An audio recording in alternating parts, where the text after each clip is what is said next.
Bonjour à tous.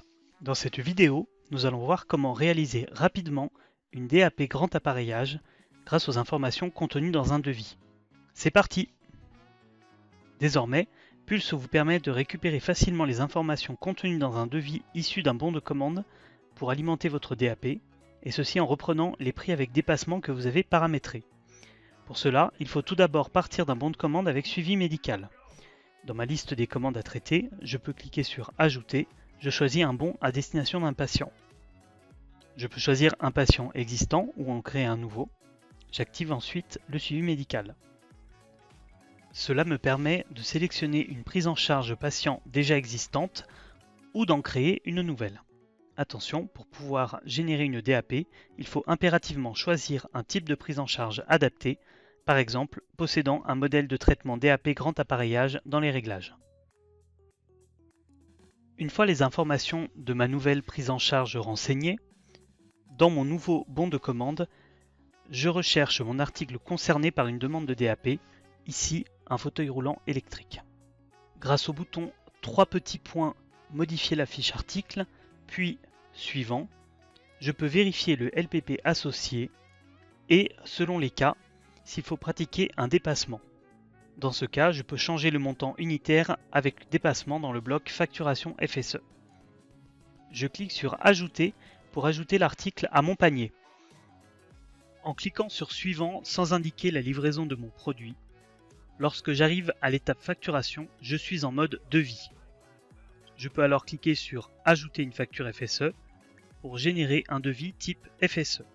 Je vois immédiatement que le prix retenu pour ce devis FSE est celui du LPP avec application du dépassement.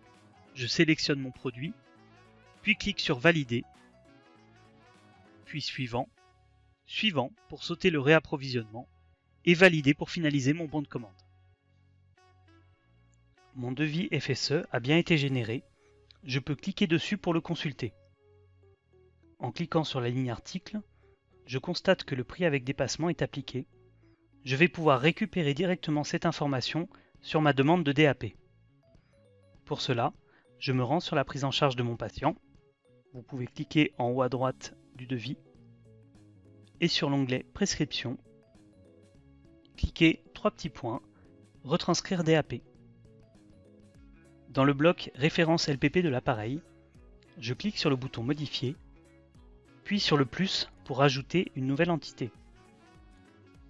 Je choisis Devis et peux désormais choisir entre tous les devis FSE retrouvés pour mon patient. Les devis comptoirs, donc sans LPP, ne sont pas remontés.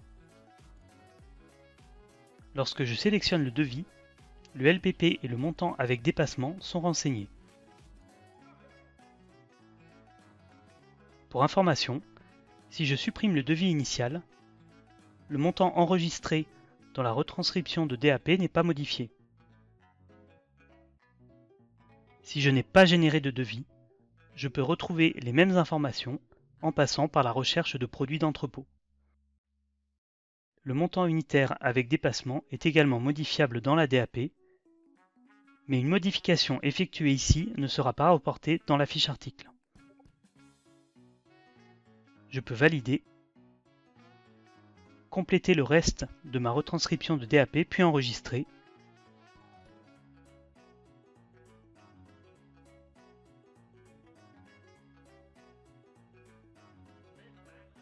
Et imprimer.